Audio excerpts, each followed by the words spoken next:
Ils font profession de connaître Dieu, mais ils les régnent par leurs œuvres, étant abominables, rebelles et incapables d'aucune bonne œuvre. Ces gens-là sont incapables d'aucune bonne œuvre. Et il y en a même qui sont un peu, genre, comme s'ils faisaient quelque chose de bien, mais il n'a pas l'amour.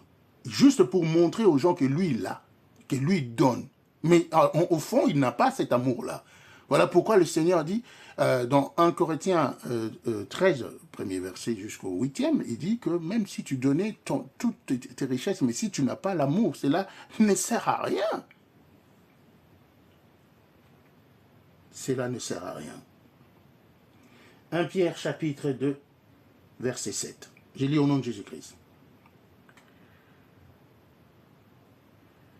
L'honneur est donc pour vous qui croyez.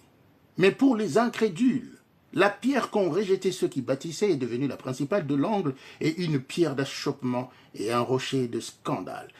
8. Ils s'y heurtent pour n'avoir pas cru à la parole. Voilà, c'est ça le problème. Si tu ne crois pas à la parole, tu vas te heurter contre cette pierre qui est Jésus-Christ. Ils s'y heurtent pour n'avoir pas cru à la parole. Et c'est à cela qu'ils sont destinés.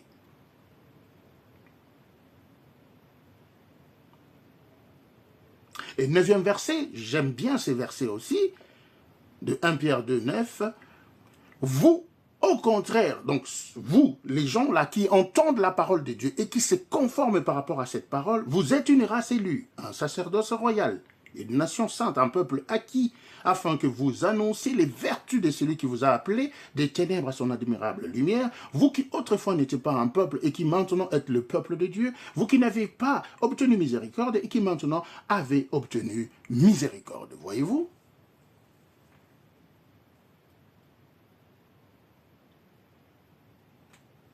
« 1 Pierre chapitre 3, verset 18. Je lis au nom de Jésus-Christ. Christ aussi a souffert une fois pour les péchés, lui juste pour des injustes, afin de nous amener à Dieu, ayant été mis à mort quant à la chair, mais ayant été rendu vivant quant à l'esprit. Dans lesquels aussi il est allé prêcher aux esprits en prison, qui autrefois avaient été incrédules. Voyez-vous, nous n'avons plus la grâce.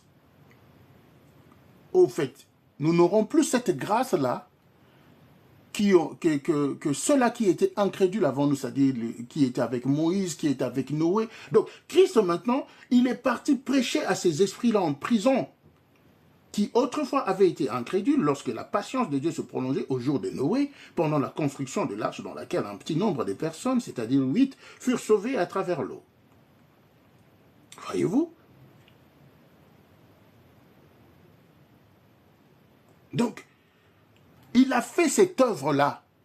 C'est aujourd'hui qu'il faut croire, parce que Jésus-Christ ne va plus retourner en prison, là, la prison de la mort, là, pour prêcher. Il a déjà été, il l'a fait pour ceux-là qui étaient incrédules. Mais pour nous, il dit qu'il ne faut pas être incrédule, n'endurcissez pas vos cœurs. Parce qu'après, la porte de la grâce va se fermer. Parce que Christ est monté, il est à la droite de Dieu, intercédant en notre faveur. C'est lui la grâce, il intercède. Voilà pourquoi nous sommes sauvés. Le jour où Christ va fermer sa bouche, dans cette intercession-là, la porte de la grâce va se fermer. C'est pourquoi le Seigneur dit, aujourd'hui si vous entendez sa voix, n'endurcissez pas vos cœurs. Parce que cette porte-là de la grâce sera fermée un jour. Je vous ai montré à plusieurs reprises, qu'il y aura un moment quand la grâce ne sera plus sur la terre. Les gens vont chercher à se donner la mort, mais la mort fuira loin d'eux. C'est la parole de Dieu. Tu peux te jeter des 20e étage d'un immeuble, tu ne mourras pas. Tu vas seulement souffrir, mais tu ne mourras pas. La mort va s'éloigner, c'est Dieu qui l'a dit. Parce que la porte de la grâce est fermée. Donc les gens qui n'ont pas cru, les incrédules là, vont vraiment souffrir. C'est pas une blague, c'est même pas une menace, mais c'est comme ça.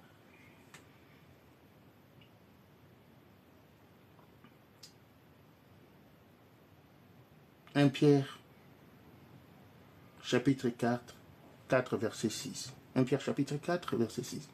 Je lis au nom de Jésus-Christ. « Car l'évangile a été aussi annoncé aux morts, afin qu'après avoir été jugés comme les hommes quant à la chair, ils vivent selon Dieu quant à l'esprit. » Voyez-vous, c'est ce que Paul avait dit auparavant dans son 3e chapitre. Donc Jésus-Christ est parti même prêcher les morts là, qui était incrédule dans son amour, parce que Dieu, dans son amour, après avoir chassé l'homme du jardin d'Éden, de l'arbre de vie, qui est Jésus-Christ, mais Dieu, dans son amour, dans son plan, on en parlera un jour, le plan de Dieu pour l'homme, il voulait toujours ramener l'homme à lui, parce que la mort, en fait, c'est la séparation de l'homme d'avec Dieu.